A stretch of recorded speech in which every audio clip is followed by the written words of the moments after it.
Hello, welcome to the Night Radio and Television Station. Here come the latest updates. According to the Ministry of Planning and Investment, by the end of April 2020, the total foreign direct investment (FDI) in Vietnam has increased to 12.3 billion USD. Despite the COVID-19 pandemic, Vietnam still attracts a large number of investors.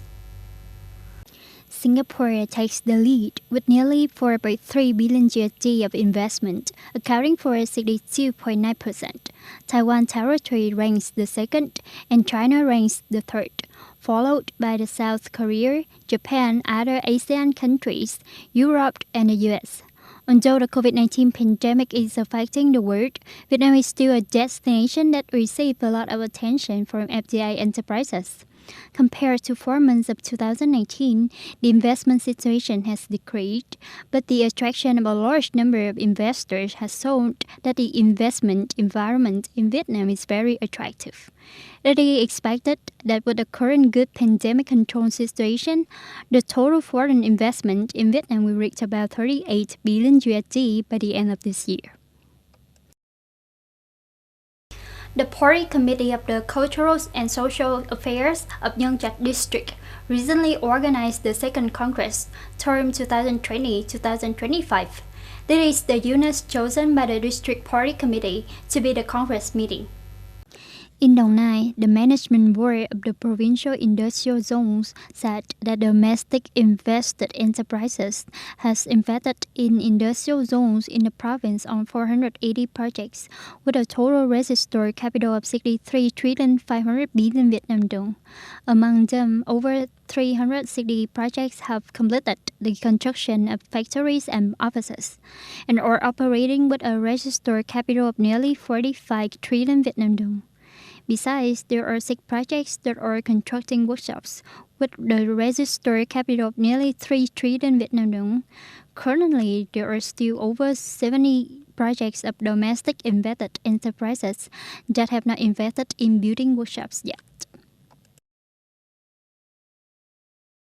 Yesterday, after Afghan President Ashraf Ghani and his political rival Abdullah signed a power-sharing agreement, the international community welcomed this move.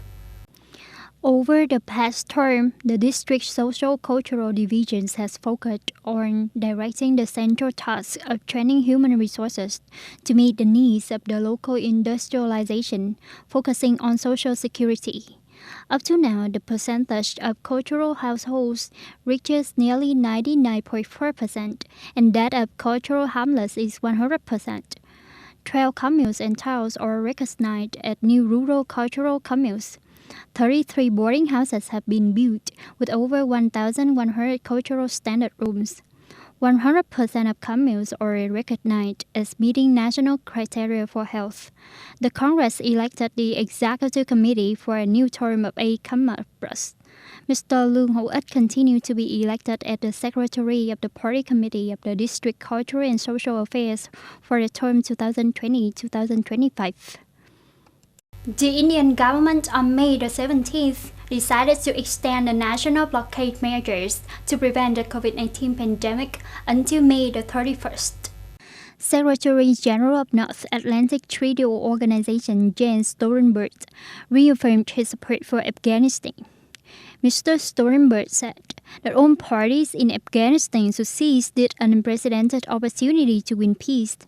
Secretary of State Mike Pompeo also welcomed Afghanistan's agreement and urged a political solution to end the rising violence. On the same day, Pakistan and India voiced their support for the agreement, emphasizing the support for comprehensive governance, national unity, a strong constitution, as well as the rights of all members of the communes in Afghanistan. Earlier in Kabul, Mr. Ghani and Mr. Abdullah signed a power-sharing agreement. Under the deal, Mr. Abdullah will head the National Supreme Court of Reconciliation, and his assistant will be allowed to join the cabinet. Mr. Ghani will head the government as the president. The decisions were made only 6 hours before the end of the third nationwide blockade in the context that the number of new coronavirus positive cases in India has surpassed 90,000. As a result, all states in India will have 2 more weeks to continue the measure of distancing, zoning, and isolating. However, unlike the previous 3 blockades, the restrictive measures in the next 2 weeks will have appropriate changes, creating conditions for economic activities to return. Accordingly, offices and factories will be reopened according to the prescribed time frame, except for the rest, which are the areas with a lot of infections. Shops in other areas are allowed to reopen. That's all our news for today. Thank you for watching and goodbye for now.